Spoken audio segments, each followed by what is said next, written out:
You know what's crazy about the rap game in 2025? Loyalty doesn't mean a damn thing anymore. And I'm not talking about some surface-level industry friendship that fades away. I'm talking about the kind of loyalty where you put on matching gang sweaters, make a whole album together, threaten people's lives on tracks, and act like you're brothers for life. But here's the thing that nobody wants to admit. When the smoke clears and the feds come knocking, suddenly everybody's memory gets real selective. And right now, we're watching one of the most blatant examples of this play out in real time. What you're about to hear isn't just gossip or speculation. This is about a pattern of behavior that exposes how fake this whole game really is. By the end of this, you'll understand why one Instagram like can unravel years of manufactured loyalty. Let's go back to where this all started, because context is everything. November 2020, King Von, one of the most promising young talents in Chicago's drill scene, loses his life outside a hookah lounge in Atlanta. The details of that night have been discussed endlessly.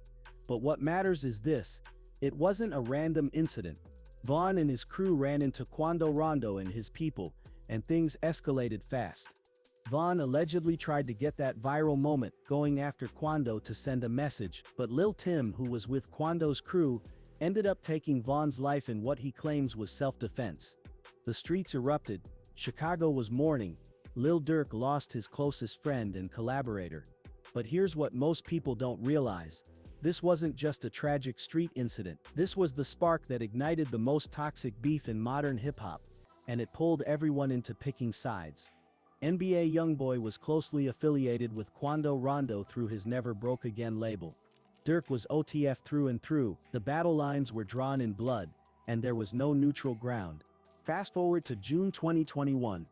Less than a year after Von's passing, and Lil Durk decides to make a power move. He teams up with Lil Baby to drop a joint album called The Voice of the Heroes. Now on the surface, this looks like two of Atlanta and Chicago's biggest stars coming together for a commercial win. But if you look closer, this was something way more calculated. The album cover said everything you needed to know.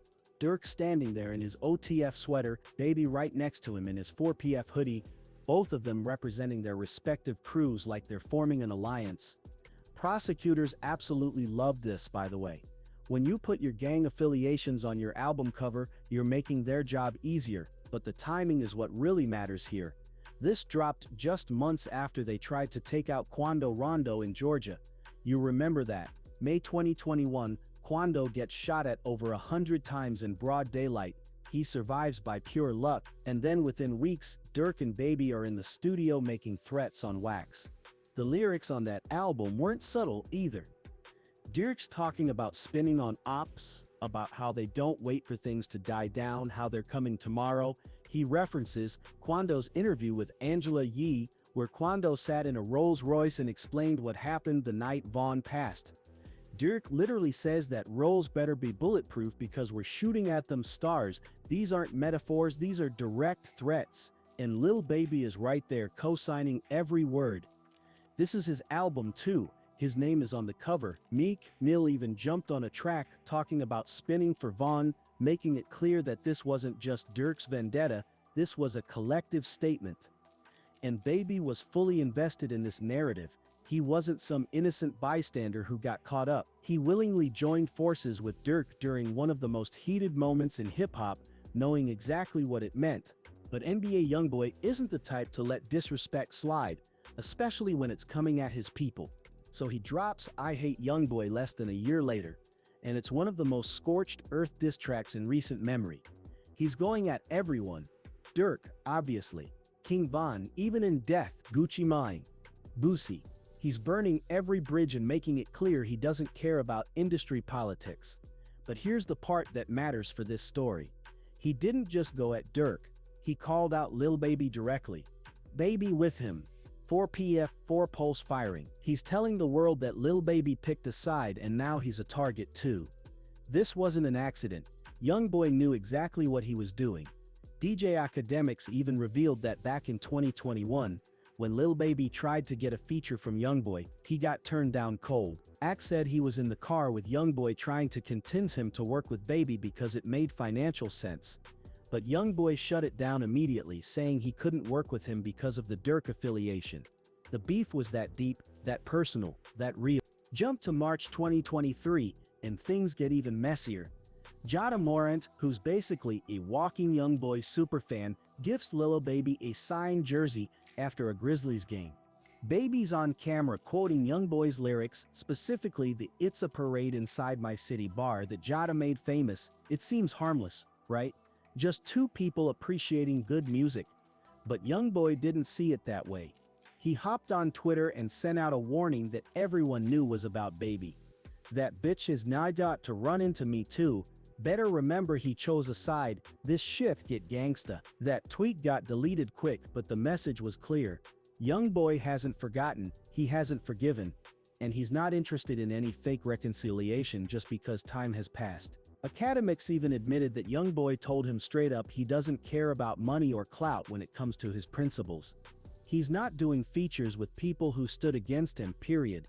Now, 2023 was also the year when some interesting rumors started circulating. DJ Academics goes on his stream and casually mentions that Lil Durk and NBA YoungBoy supposedly squashed their beef. He doesn't give details, just throws it out there like it's common knowledge. Durk even liked a post about it, which made people think maybe there was some truth to it. But here's where things get suspicious.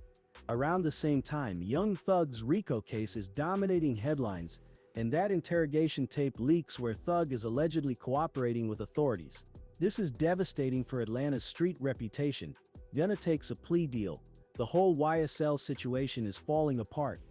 And Lil Baby, who's supposed to be one of Thug's closest friends, stays completely silent. He doesn't address it. He doesn't defend him. He just goes ghost on the topic. People started noticing the contradiction. How can you make a whole album threatening people over loyalty to your fallen friend, but then when your actual day one is fighting for his life in court, you don't have anything to say?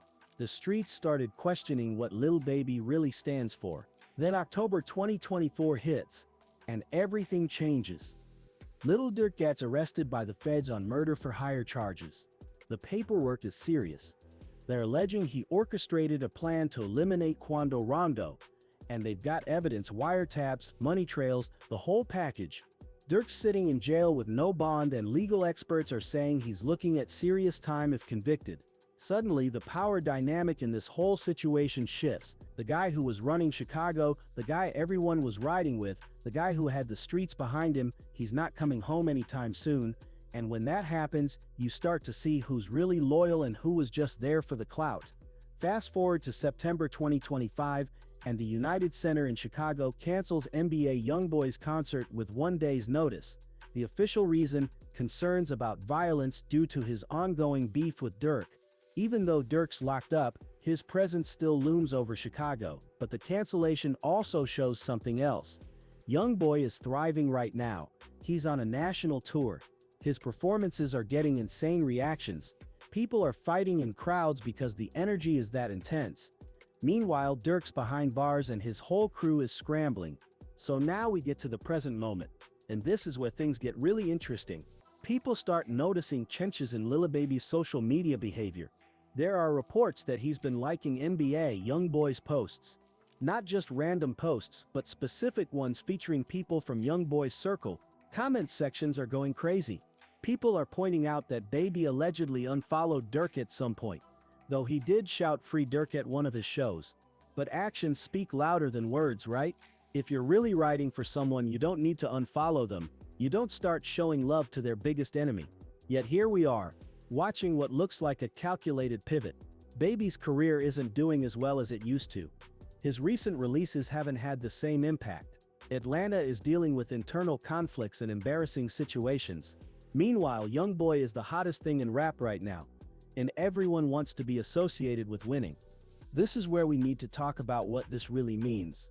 Social media activity might seem trivial to some people, but in hip-hop, it's a language.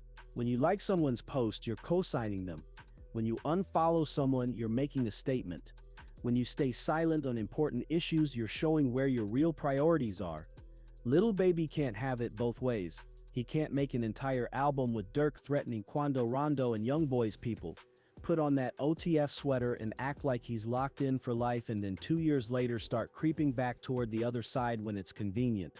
People online are split. Some are saying this is just business, that beefs aren't real, that it's all entertainment. But those same people were treating it like life and death when King Von got killed. Those same people were hyping up every diss track and every subliminal shot. You can't switch the narrative now just because it's uncomfortable to admit that someone you liked is moving fake. The younger generation is watching all of this and they're learning the wrong lessons. They're seeing that loyalty is conditional. They're seeing that you can stand with someone during their peak, make money together, build a brand together, and then quietly distance yourself when things get difficult. What kind of message does that send? Dirk is sitting in a cell right now, and the people who were supposed to have his back are out here liking his enemies' posts, and let's be real about something else. If Lil Baby really wants to reconcile with Young Boy, that's his choice. Maybe Young Boy is in a place where he's willing to move past it. Maybe he sees the bigger picture and wants to focus on music rather than beef. But the optics are terrible. It looks like Baby's only interested now because Dirk can't do anything about it. It looks like he's chasing whoever has the momentum. That's not peace. That's opportunism. Here's the bottom line. This isn't about whether NBA YoungBoy and Lil Baby should work together. This isn't about whether the beef is real or manufactured for streams. This is about integrity. When you take a public stance, when you align yourself with someone during their hardest moment, when you make threats on their behalf, you own that. You don't get to backtrack when the consequences show up. Lil Durk is facing the rest of his life in prison for allegedly trying to avenge King Von. Whether you agree with his actions or not, he was operating under a code. Meanwhile, the people who were right there with him are slowly fading into the background, hoping nobody notices. But we notice. The internet never forgets. Those album covers exist forever. Those lyrics are archived. The interviews, the social media posts, the public statements, they're all still there. You can't erase history just because it's inconvenient. So what's the lesson in all of this? Simple. Watch how people move when things get difficult. Watch who stays consistent and who adjusts based on circumstances. Watch who stands on what they said and who develops amnesia. Because at the end of the day, this is bigger than rap. This is about character. And Lil Baby's character is being questioned hard right now. Maybe he'll address it directly. Maybe he'll ignore it and hope it blows over. But either way, people are paying attention. The streets are watching. The culture is watching. And what we're seeing is a masterclass in how not to move when loyalty is tested. You can't ride with someone when it benefits you and abandon them when it doesn't. You can't make threats on someone's behalf and then try to befriend them later. You can't be about that life selectively. Choose your side and stand on it. Because if you don't, moments like this will expose you every single time, and that's exactly what's happening right now.